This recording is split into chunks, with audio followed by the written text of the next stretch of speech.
As I'm sure many of you have seen, the boss event for this week is Bloonarius. However, this boss event has a slight twist. Instead of being normal, this Bloonarius has 650% HP on Elite mode. So that means instead of dealing with the 40 million HP Bloonarius on round 120, you're dealing with 260 million HP. A boss event with over 250 million HP, a quarter of a billion health, is completely ridiculous. I mean, this is absolutely not beginner friendly. And also, looking at Ethan Reed's and Punji's videos, they both use very high degree Paragons. Ethan actually used a high degree Navok and a high degree Goliath, and he barely beat the boss with only 4 rounds left to go. I mean, doing this without Paragons would be absolute lunacy. You would have to be an actual madman to try and complete this challenge. Step 1, early stage capitalism. Turns out Macaron Rules did this around a year ago with a triple HP Bloonarius, heavy inspiration from him, huge shout out. Now, I am going to be running a Dora with this strategy mainly because my plan is Sun Temples. Lots and lots of Sun Temples. We are going to praise God on a battlefield. The best thing about starting with $7,700 is that I can get down a bank and another farm on round 1. So that means I can very easily snowball to get hundreds, maybe even thousands of dollars before even tier 2. So, millions. I'm not sure why I said thousands of thousands. And there we go.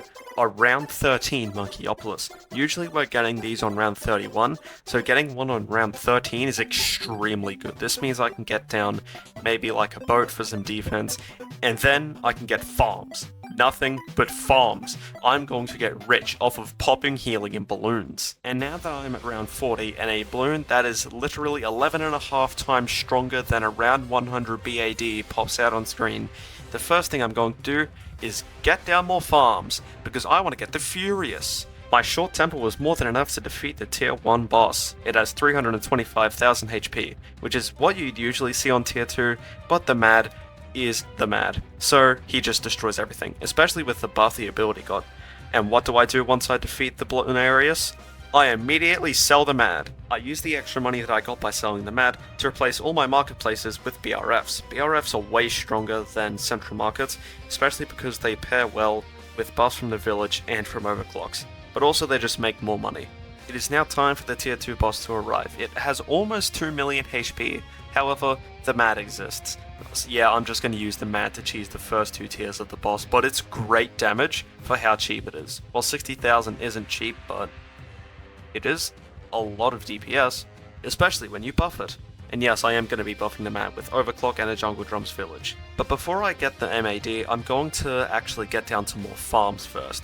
Why? Because if I'm not doing a ranked run, I can actually afford to have the boss on screen for as much as I want, as long as I make sure to pop it before round 80. Getting down this farm during the 60s is actually going to massively increase the amount of money that I can get later, because snowballing is a thing. If you get a little money earlier, you get a lot more money later. So if I get down BRFs before beating up the boss, I could get millions of extra dollars, and I am going to need millions for the setup that I'm going to use to defeat the 260 million HP tier 5. At around 67, I've basically put down as many BRFs as I can. However, I still do have to overclock them, but I can do that after I've beaten up the tier 2 boss, which by the way, the Mad is absolutely shredding. I got it down maybe 3 or 4 rounds ago and it's already done over 900,000 damage to the boss. Someone seriously needs to nerf the Mad. Oh wait, they already did. Someone seriously needs to buff the Mad. Only 900,000 damage in 3 rounds, not good enough. I finally defeat the boss on round 74, which only gives me 6 rounds to actually farm before the next tier. However, I've already gotten down a bunch of overclocks and filled the map with BRFs. Also, I know you can see the Glaive Lord in the center of the map. That's not to get pops for a Boomer Paragon, that's literally just so I can defend. It was the first thing I threw down and I decided, you know what, Glaive Lord. Since I can't defend tier 3 with the Paragon, and tier 3 is going to have 13 million HP, I'm going to get down a Vengeful True Sun God and buff it as I fight the tier 3 boss. With Permabrew, Homeland Defense, Ultra Boost, you name it, I'm gonna buff the VTSG with it. Now, I did have to sacrifice my Monkey Wall Street to Adora to get her to level 20, because it would have just cost way more to actually level her up. And after clearing out a few farms to fit the other Super Monkey tier 5s, I upgrade to the True Sun God, and I successfully get the VTSG. After a little bit of waiting for the cooldown. Why does it always wait like that? I decided to get the extra range crosspath, even though the VTSG is going to get ridiculous range anyway, because I wanted to have full map range to buff every temple and sun avatar on the screen. This map is going to be full of yellow with sun avatars and temples. I'm just going to slow it down to 0.1 times speed right now. Has anyone else noticed how dumb Bloonarius looks when it first spawned in? Its eye is like covering half the screen. But anyway, tier 3 boss, 13 million HP. This is more than what you would expect for the regular elite tier 4 Bloonarius, with 8 million HP, but the tier 3 has 13 million HP. That's quite a significant increase, but the VTSG is strong, so I count on it. Now this is the first boss that I'm actually attacking from the beginning, aka the get-go, and I've already done 2 skulls in less than 2 rounds. So with the not even fully buffed VTSG, I've taken out almost 3 skulls in 2 rounds. Do the correlation. That's around 7 farms I need to actually take down this nerd, and I haven't even fully ultra boosted it to 10 stacks. Now imagine a fully buffed VTSG versus a 52 million HP Elite Bloonarius. Now, that has been done before, so tier 3 and tier 4 is going to easily be cheesed with just the VTSG. Turns out my prediction for killing the Bloonarius on round 87 was way off. I actually defeated it in only 4 rounds, defeating it on round 83. So, if the next tier is 4 times healthier, and it only took me 4 rounds to kill this one, then it should only take me 16 rounds to kill tier 4. So, this is actually going to be pretty easy up until the tier 5. I am going to skip directly to round 100 here because the rounds between 85 and 100 are just incredibly sweaty farming, the sweatiest farming you've probably ever seen in your life for an elite boss, and this isn't even ranked, so yeah, whatever. And after spamming Ultra Boost, Homeland Defense, and Adora's Sacrifice ability, I managed to kill Bloonarius on round 114. For some reason, I'm not actually killing him in 16 rounds, I killed it faster. I have no idea why. Maybe it's because the VTSG wasn't fully Ultra Boosted during the Tier 3, but it was for Tier 4. But now, for the remaining 6 rounds, I'm going to farm harder than I ever have before. Well, round 119 is here, and I now have over $9 million, but this number is actually a lie, because I have to sell all of my farms, all of my villages, and all of my engineers to make room for sun temples, and after I do that, I actually have over $10 million in a boss event. This is enough to get so many different towers and Paragons, but as I said, Paragons are banned because they are garbage. Now I wanted to include all the footage of me actually building the setup just so people don't say, oh Brazio, you accidentally or purposefully hit a Paragon in between some of the temples, but nope, as you can see, no Paragons here. This is the setup of champions, all the debuffs, all the buffs, hundreds of thousands of dollars of sun temples, sun avatars, millions on the VTSG and other towers. I have Grandmaster Ninja there, I have a bunch of overclocks, I have the MAD. Pretty much every single spot on this map is filled to the brim with high damage towers. And now, here we go, 260 million HP. This is all that it's been leading up to.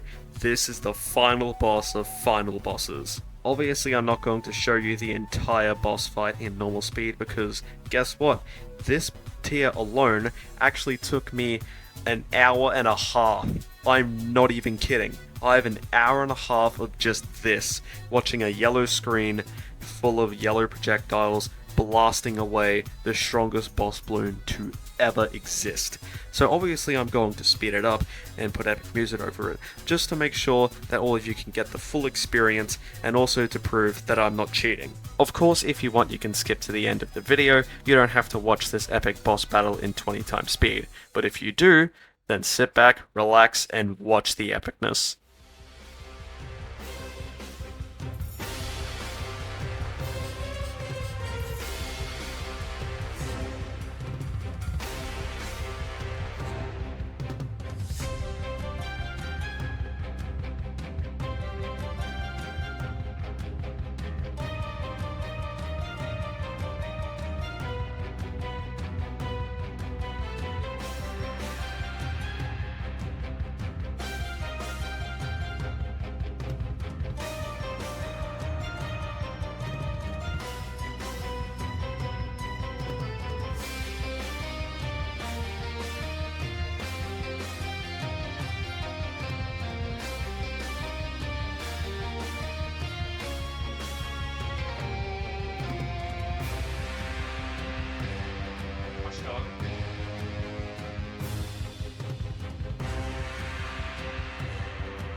And there we go.